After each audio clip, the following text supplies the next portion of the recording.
Hello and welcome to the Eureka Sauce podcast. This is a screencast of a chapel talk that I gave over 3 days last week, November the 13th, 14th, and 15th, to the Holy Trinity School, both in the lower school, which is K to 6, and the middle and senior school, which is 7 to 12. The presentation I'm about to give you is the longer version of the one I gave to the middle and senior school, which contains more detail and, of course, isn't constrained by time. Speaking of which, the topic of this chapel talk is time. And I thought time would be a relevant point to discuss because in the world we live in today, we're really slaves to time. Despite all of the advances we've made in technology, our lives still revolve around every minute of every hour of every day. I mean, everything is affected by time, right? How long you're in school, how long you're in work, how many days a week you work, how much sleep you're getting. It's all relative to this idea of time. And my question was, when coming up with this talk, was to figure out why on earth we are slaves to such an abstract concept. It turns out that questions like, do you have the time? How much time is left, and when will we get there, are universal questions. So you can go anywhere in the world and have that, despite the language, have that question be a relevant topic to discuss with someone, because this is a global phenomenon. It's not a localized event that happens only in your town or your city or your country. The entire world runs on a 24-hour day. It wasn't like that a long time ago. As a matter of fact, you could probably blame this guy and his friends, not Thomas, we got to be honest. You have to actually blame the steam carriage on wheels, which we call the train. The invention of the train really forced us to narrow our viewpoint of time, because this new technology allowed humans to connect over great spanses of land, which prior to that point hadn't been done. Most of human travel was done on foot. If you were lucky, you had horse and carriage, but journeys took very long times. As a matter of fact, our time scale back then was even different. We used to say it would take a fortnight to get to somewhere, not the video game, but the actual measure of time, which was an approximate measure of about 2 weeks, give or take a day or two. Because it took so long to travel in places like Canada, we needed a general measurement of time. But that all changed with the invention of the steam engine, because we could now get these places much, much quicker. And the problem was that in order to understand when to arrive to get on the train, or when to know when someone was going to arrive at a train station, we needed to keep closer track of time. And thus the invention of the 24-hour day was really born. Because before that, most of us lived on farms, and we didn't really need a clock. We used the sunlight, and really the chickens and the corn and the pigs, they didn't really care what time you showed up at. Give or take 15 minutes, say you were late, they didn't care. And if you left early, nobody even said anything, just as long as they got fed and the work got done. So this idea of measuring things by a clock, a 24-hour clock, also coincided with the invention of the Industrial Revolution. And the Industrial Revolution was an important phenomenon because factories sprung up all across cities. And these factories required lots of workers, and these workers came from the farms. And so people who weren't used to telling time or needing to tell time had to be taught to do it. And that was just one aspect of the instructional nature of the Industrial Revolution. You see, workers had to show up at the same time because business owners knew that in order for them to be highly productive and make money, they needed everybody to start work at the same time, everybody to take a lunch break at the same time, and everybody to leave at the same time. And this is the other pressure that came with this idea of a 24-hour day. You see, workers, the managers of these factories, really had to play around with how much they could actually force people to work, because working them for 12 hours often caused fatigue, especially over the long term, which made for less efficiency.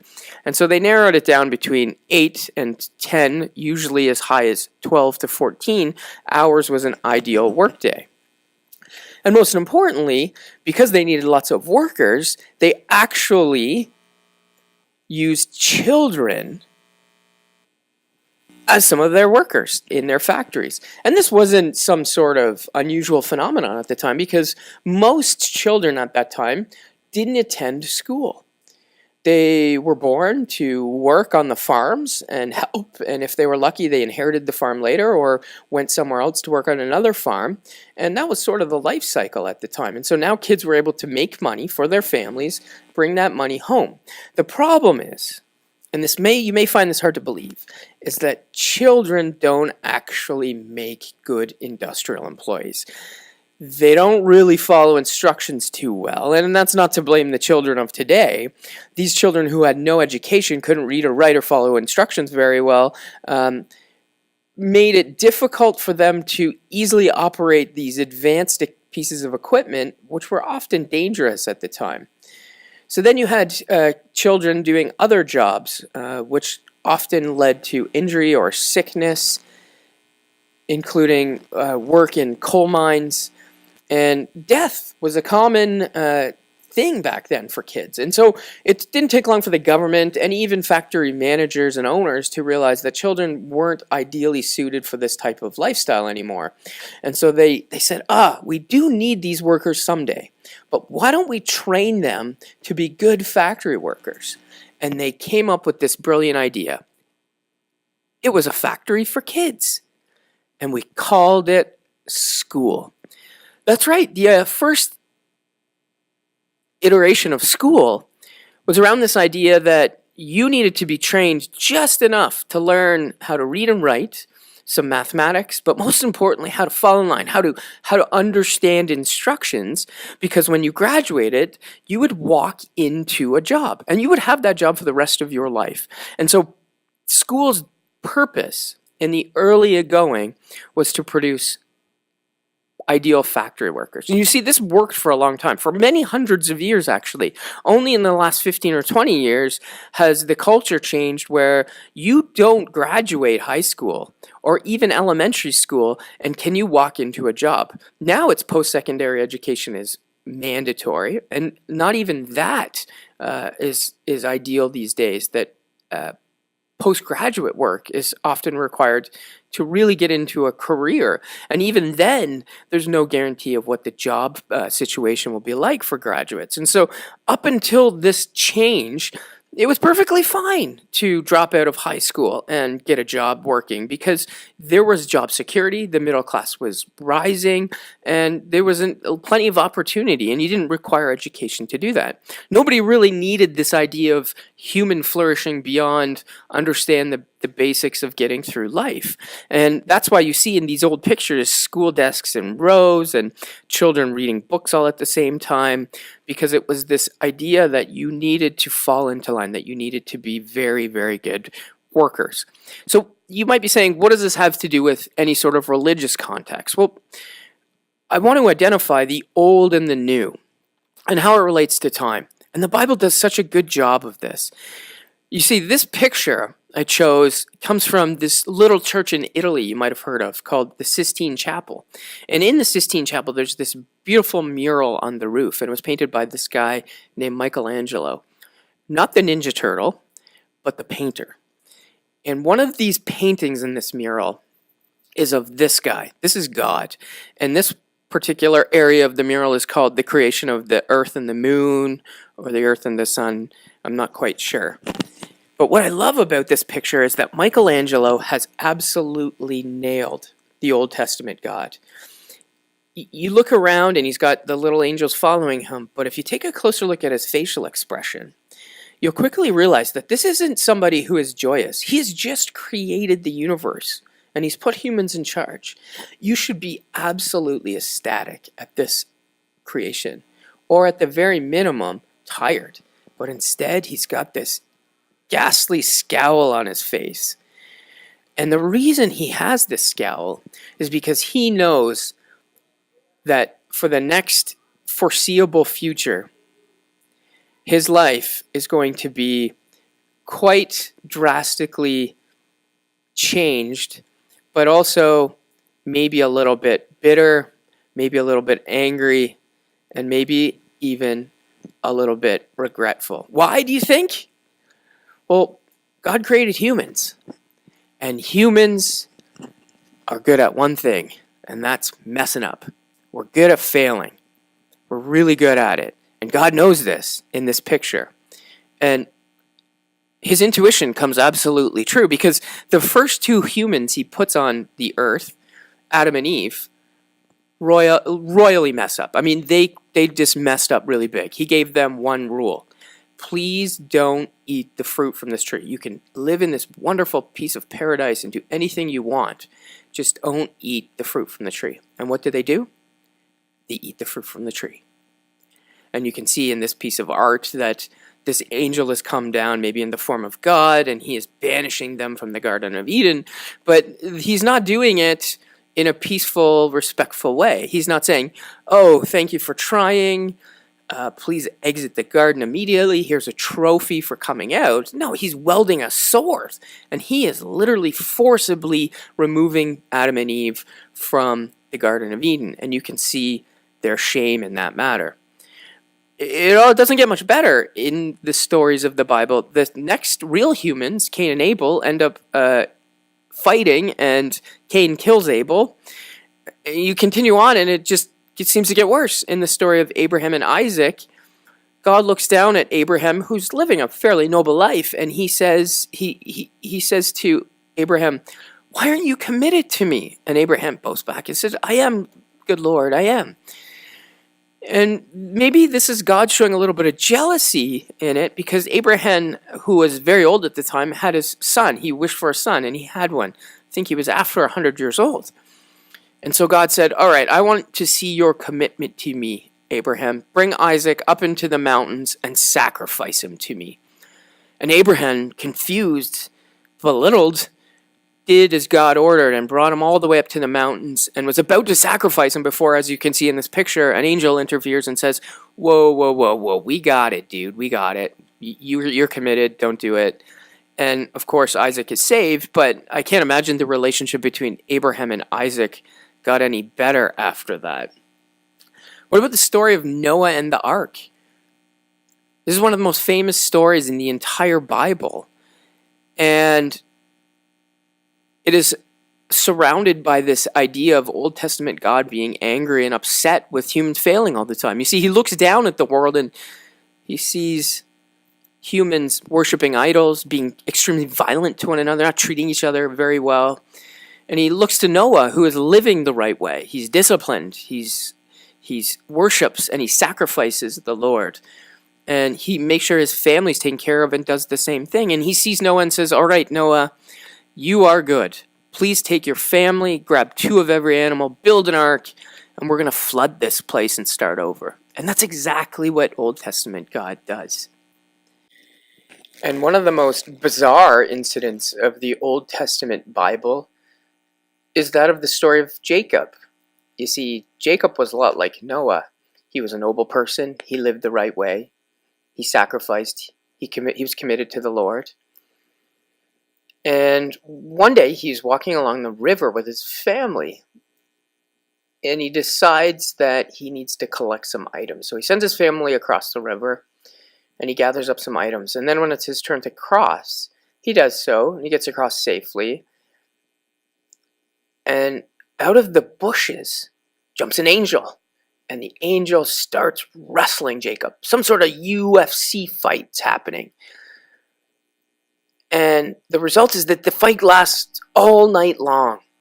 And Jacob ends up winning the fight.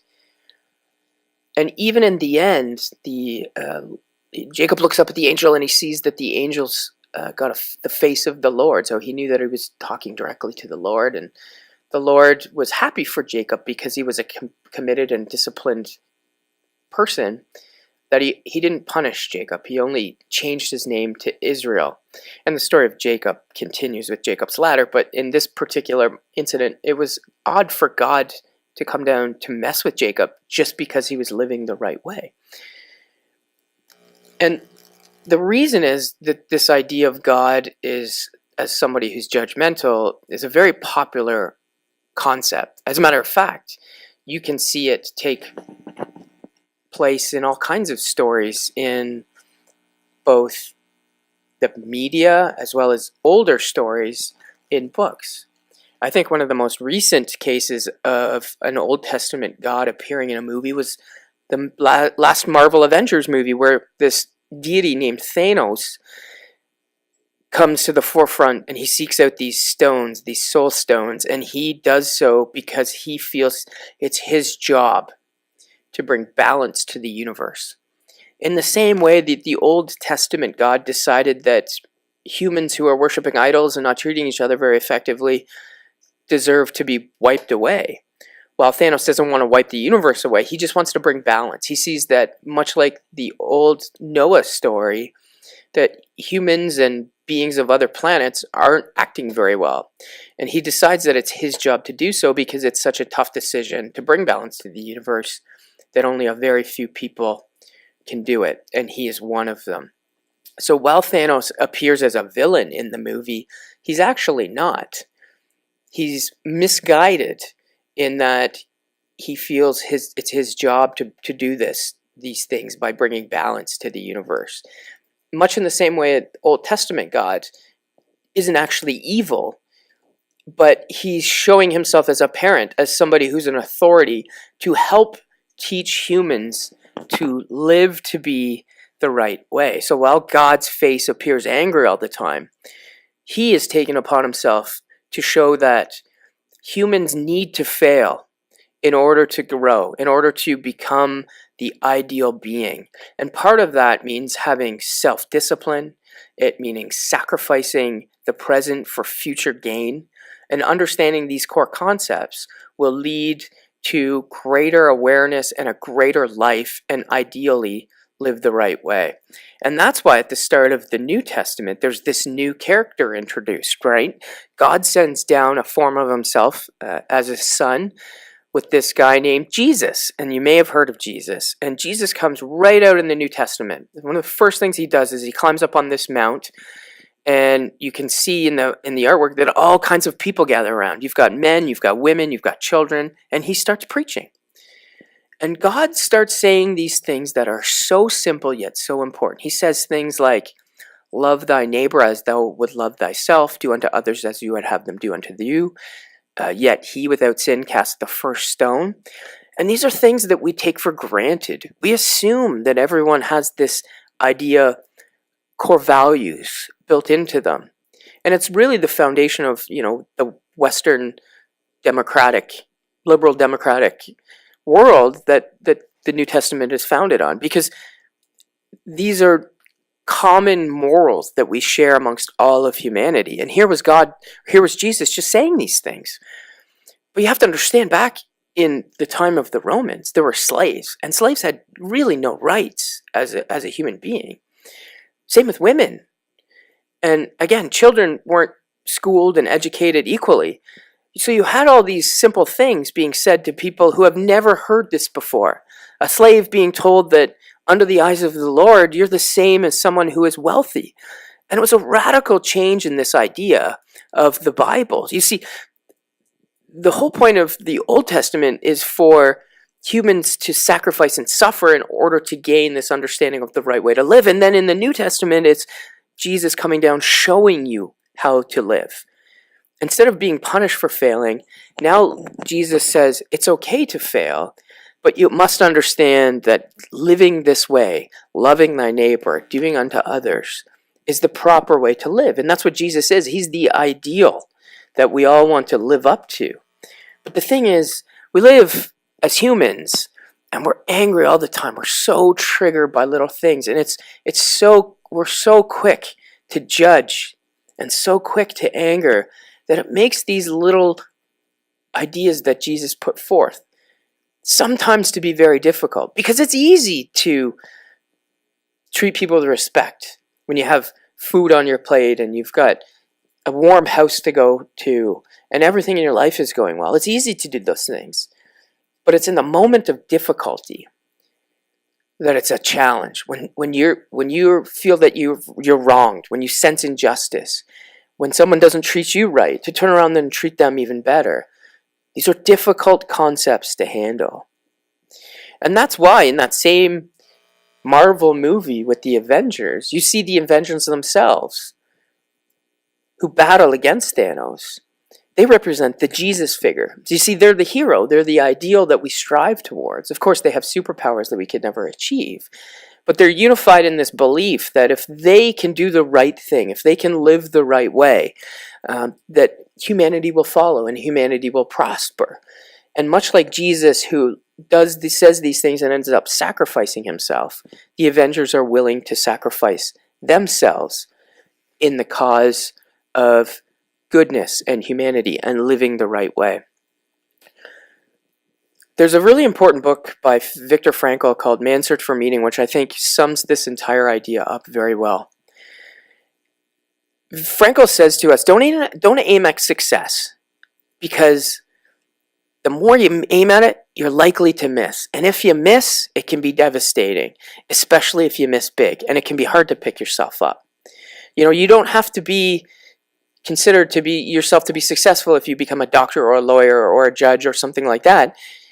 But success can be found in every single moment of the day.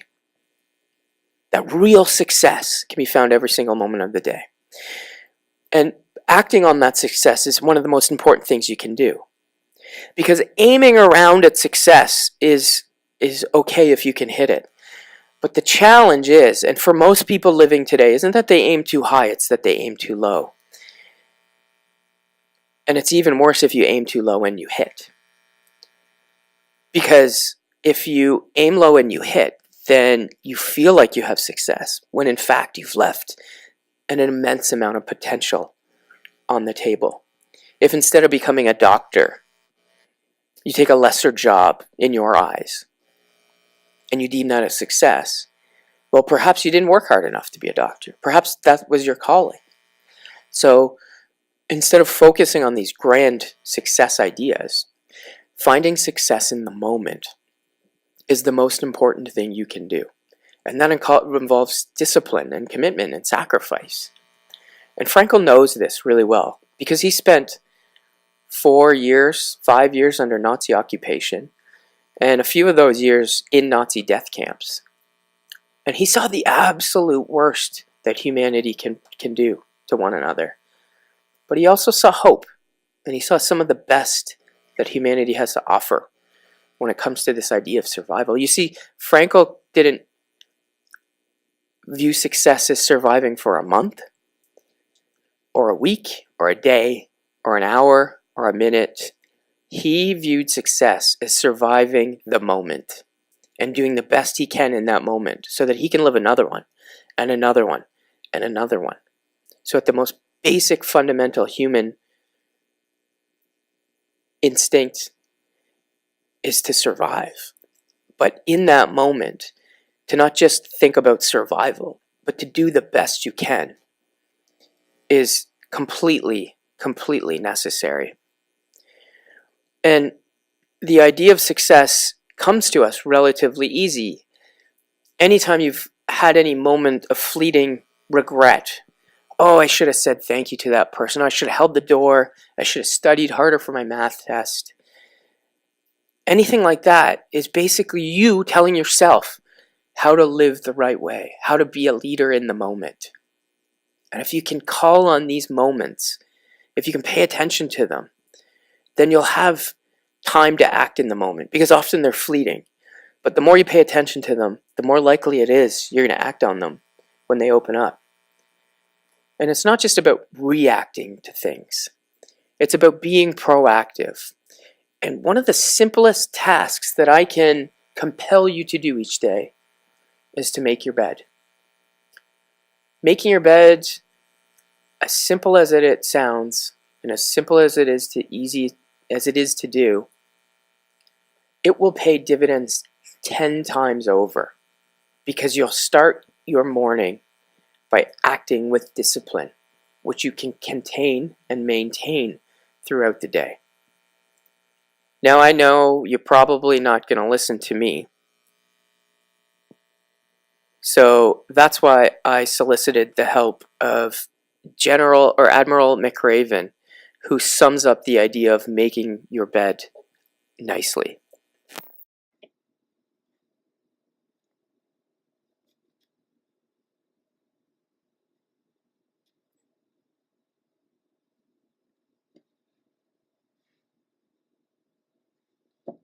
Every morning in SEAL training, my instructors, who at the time were all Vietnam veterans, would show up in my barracks room, and the first thing they'd do was inspect my bed. If you did it right, the corners would be square, the covers would be pulled tight, the pillow centered just under the headboard, and the extra blanket folded neatly at the foot of the rack.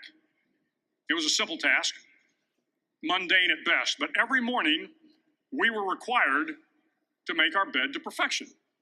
It seemed a little ridiculous at the time, particularly in light of the fact that we were aspiring to be real warriors, tough, battle-hardened SEALs. But the wisdom of this simple act has been proven to me many times over. If you make your bed every morning, you will have accomplished the first task of the day. It will give you a small sense of pride, and it will encourage you to do another task, and another, and another. And by the end of the day, that one task completed will have turned into many tasks completed. Making your bed will also reinforce the fact that the little things in life matter. If you can't do the little things right, you'll never be able to do the big things right. And if by chance you have a miserable day, you will come home to a bed that is made, that you made. And a made bed gives you encouragement that tomorrow will be better. So if you want to change the world, start off by making your bed. My favorite part about that little quip was this idea of getting the little things correct, because it's absolutely true. If you can get the little things right in those little moments that Frankel's talking about, then the big things don't seem as hard. And more importantly, if you only focus in on the big things, then you leave the little things alone. And what you've done is you've built your life on a house of cards. And at the first moment of tragedy, whether grand or small, you won't be able to cope because you won't be able to handle the little things. And Alexander Solzhenitsyn, who was a Russian citizen, was also part of the Soviet Union during World War II. He saw the horrors of the Second War, both what happened to the Soviet Union and what the Soviet Union did on Eastern Europe. And when asked about this, he summed it up beautifully. He just said, humankind has forgotten about God. And that's why such tragedy and such atrocity can be committed by humans. And he's absolutely right. The Bible, regardless of your belief, your religious beliefs, is a document produced by humans that gives us a good idea of how to live the right way, through discipline, through sacrifice, through a measure of the ideal in Jesus Christ. And if we do these things, then we can live the right way. And I want to end with just a photo that I think ties everything together nicely. This is a picture taken by a father who of his son and daughter in the last moments of his daughter's life. And while it's extremely sad, there's also a powerful message here. Nobody with a right mind would have any disregard if this family started to curse God. Because what God would harm a child, would make a child sick. But if there's one thing that the Bible tells us, it's that you have a choice, that you can act, that this powerful moment has opportunity, regardless of how tragic it is. And it was in that moment that the boy whispered into his sister's ear before she went to heaven and said, I will try my best. And that's all we want. Really, that's all anyone wants. And you should take some time to think about that. Thank you.